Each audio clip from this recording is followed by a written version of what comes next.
हे बघा आपली चटणी किती छान दिसत आहे, चटपटीत। आज मी तुमच्यासोबत शेअर करत आहे टोमॅटो आणि कांद्याची चटणी। मजेदार चटणी आहे ही आणि एकदम चटपटीत आहे। ही चटणी पराठ्यासोबत खूप छान लागते, अप्रतिम कॉम्बिनेशन आहे पराठ्यासोबत। चला तर मग करूया। तुम्ही ही चटणी पोळी बरोबर, चपाती बरोबर, भाकरी बरोबर पण खाऊ शकता आणि वरण भातासोबत पण ही चटणी, भाजी नसली तर खाऊ शकता। खूपच सुंदर लागते ही चटणी आणि पराठ्यांसोबत तर अप्रतिम लागते।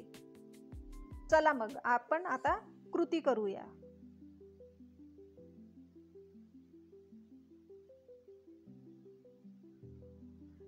मी 3 टोमॅटो घेतले,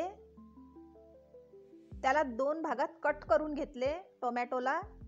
आपल्याला हे बारीक टोमॅटो चिरायचे नाही आहे, 2 भागातच फक्त कट करून घ्यायचे आहे। 2 भाग करायचे आहे टोमॅटोचे ह्या प्रकारे। हे बघा असे 2 भाग करून घेऊ आपण टोमॅटोचे। पॅन मध्ये तेल घेतलं आणि त्या पॅन मध्ये आपण हे टोमॅटो उलट्या बाजूने ठेवू। अशा प्रकारे ठेवू आपण एक एक।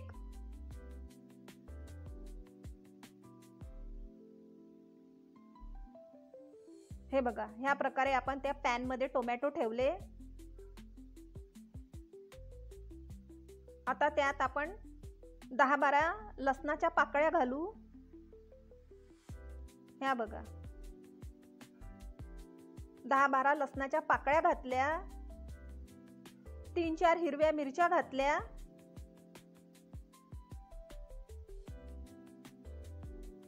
मिरचीला मधोमध चीर दिली आहे।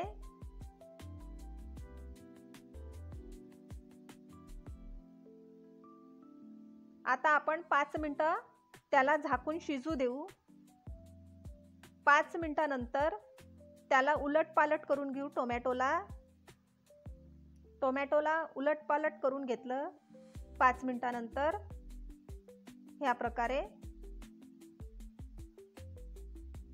माझ्या रेसिपी बघण्यासाठी माझ्या चॅनलला लाईक आणि सबस्क्राईब करा, कारण की मी आणखी नवीन नवीन छान छान रेसिपी घेऊन येईल।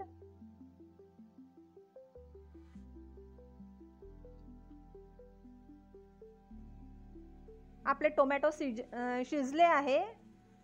आता आपण त्याचे साल काढून घेऊ टोमॅटोचे। अगदी सहज निघतात साल। ह्या प्रकारे आपण साल काढून घेऊ चिमट्याच्या साहाय्याने। हे बघा असं साल काढून घेऊ। आपल्या पूर्ण टोमॅटोची साल निघाली आहे। आता मी मॅश करून घेते ते टोमॅटो। हे बघा असं मॅश करून घेतलं मॅशरच्या मदतीने। पूर्ण टोमॅटो मॅश झाले आहे, व्यवस्थित झाले आहे। हे बघा आता मी त्यात चिरलेला कांदा, हिरवा कांदा घातला चिरलेला।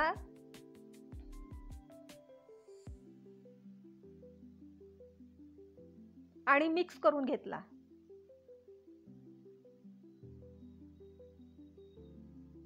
मीठ घातलं चवीपुरतं।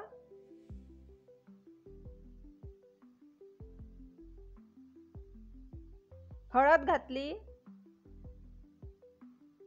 धणे जिरे पावडर घातलं,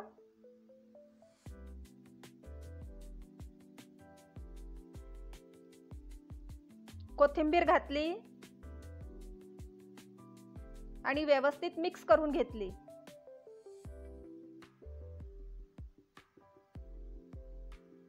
दोन मिनिटं झाकून ठेवू।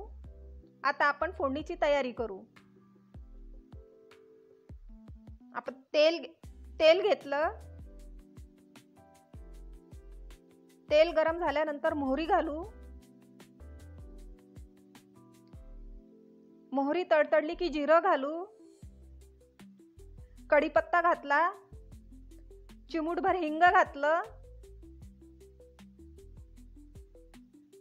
लाल तिखट घातलं आणि ही फोडणी आपण त्या चटणीवर देऊ, चटणीवर घालू, चुरचुरीत फोडणी.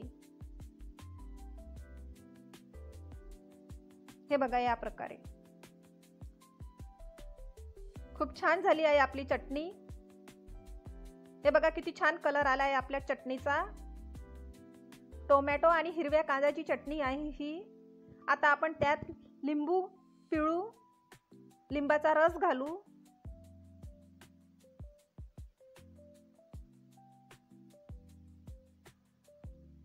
लिंबाचा रस घातला.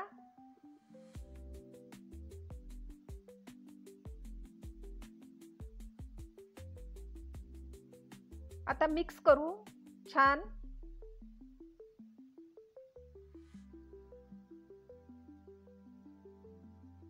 तुम्ही पण करून बघा अशी चटणी, खूप छान लागते.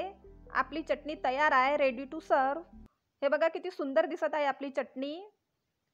बाय.